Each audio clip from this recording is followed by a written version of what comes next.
Disappointing, obviously, because he did have that great winter. He went and put his body in a great spot. We were getting videos every week or so looking at the workouts. Fred Guerrero, our great international director down in Dominican, was spending time texting us saying he looks great, swing looks great, everything's looking good.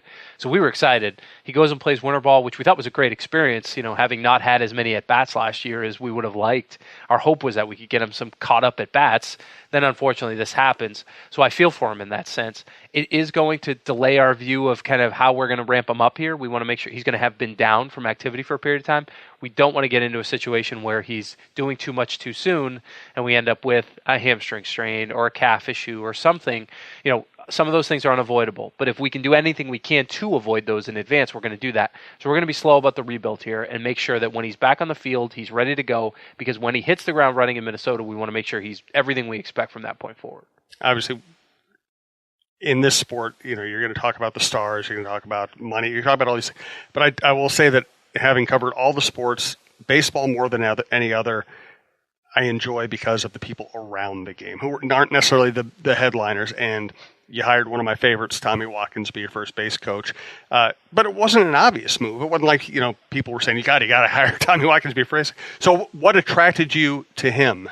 Tommy is somebody, he's a favorite of yours for a lot of reasons. He's a favorite of a lot of people, which is he's a genuine person, authentic person, loves the Twins. He's been with the Twins more than half his life, and he's not that old yet. So right. I would say for him to have spent more than half his life here in Minnesota with this organization is pretty special. The thing about Tommy that really stood out over the last 12 months, though, and the reason he's on the staff today, is his continued investment in his development as a coach and as a manager. He was constantly in search of new ideas, ways to do things, learning from the tried and true coach and from the analyst in the office and from the scout and from the media member or front office member. He's asking everybody questions. He's trying to get as much information as he can. So for him to lean on guys like Sam Perlazzo and Mike Quaddy and Bob McClure and other guys who work with us that have been in the game forever, but then also to call an analyst and say, hey, I don't understand some of these things about matchups, and I'm trying as a manager now in AA to be better at it so I can better explain it to our players and impact what we're doing. I think the thing that Tommy brings to the table is a voracious appetite for learning, and I think that shines through with the other coaches on staff, that shines through with the players. He connects exceptionally well because of who he is as a person with players, so I think he fits our staff really well because he knows our players well, he knows them coming up through the minor leagues, he knows what makes them tick, he can help motivate them, but he's also learning to continue to become a better and better coach. Are you going to use the opener this year? I think at this stage, as we look at our current group, we're not going to intend to do that as we open the season.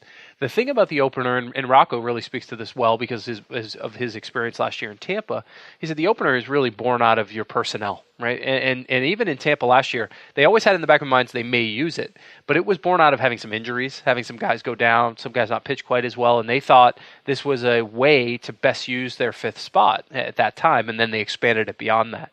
I think that's our view too. We feel like if we roll into the season tomorrow with guys like Jose Barrios, Kyle Gibson, Michael Pineda, Jake Odorizzi, and Martin Perez, that's a group we're not going to necessarily open for.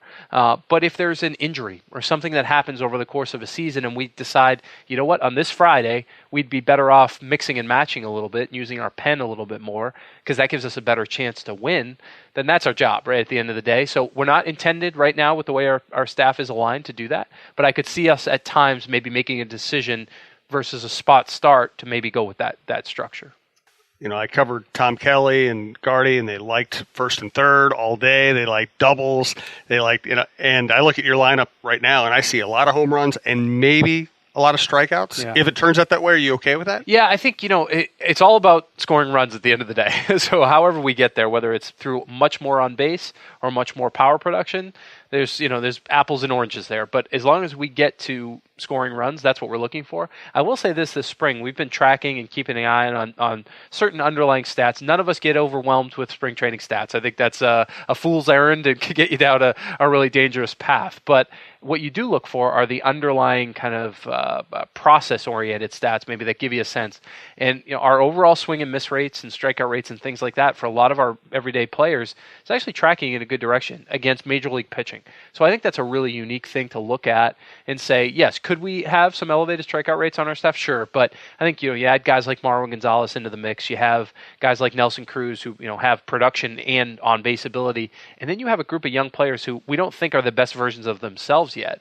They could add to more on base to your team than you might expect. So I think there's an opportunity there for a lot of our guys to get better on that front. Last question. Thank you for taking the time today. I appreciate it. This is my 27th spring, covering down here. I love it. And the experience has gotten better. The ballpark it was always good. Now it's fantastic. Everything about it. But I wanted to ask you, you're not just a stats guy. You're a baseball lover. What do you like about spring training? And do you love it as much as, I would assume? I love the people, I love the interactions we have with all of our staff. We have north of 250 players on site here right now. When you take all minor leaguers, all the guys going down through, you take all the major league guys in camp. In addition to that, you have 150 to 175 staff members, whether it's your strength coaches and your medical personnel and your minor league coaches.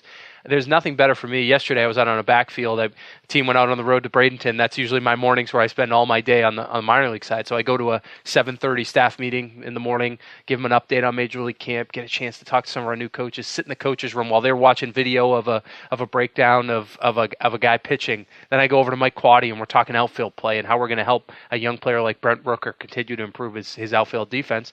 Then I go out on the field and I'm with Bob McClure, who's a 25-year Major League pitching coach who's talking about how he can help a young kid with something he's dealing with mentally, a little bit of a block as a pitcher. That's the stuff I love because you're around the game all the time. You're talking to different players. Yeah, there's an energy to spring training that I think exists in all 30 clubs, and that's what makes it fun. But I think it's the individualized connections with the individual people that work for our organization that are here all at once. That's a great step because we all splinter, right? The season starts and we go back to Minnesota and some of our groups going to Pensacola and scouts are going on the road and everyone's going in different directions. It's hard to stay in touch with everybody every day. So this is the time where we can do that. And spring training might be the only time and place in professional sports where there isn't just this immense pressure about how you perform that day. You can actually be working on stuff. Exactly. And I think that's unique to our sport too. You watch football or you watch basketball or hockey, they all have practice days during the course of a season. We're the only sport that really doesn't have a single practice day right. From the opening day to the end. Yeah. Because off days are hard to come by and guys need rest and recovery is important. Yeah, and we get our work in certainly, 1 o'clock in the afternoon when no one's watching, there's some infield play and there's some, stuff happening in cages or in a bullpen in a side session. So guys practice, but they have to play that night. They have to compete that night, usually at 7 o'clock. That's very different. This is the time where we actually tell people to focus on the process-oriented stuff and we care less about the outcome. That's the only time you can really say that. So I think that's the fun part. And that's what we're seeing with some of our players. We talked before about Martin Perez. We're looking at guys making small swing adjustments and going through the natural step back to take a step forward in some of those spaces. If you love baseball and you love the nuances and you're kind of a baseball nerd like I am, and dig into it, that's the fun stuff to really watch in spring training. Thanks, Derek, and thanks to all of our listeners. We appreciate it. We'll be back with Roy Smalley next week. Yeah, oh yeah, what condition, my condition.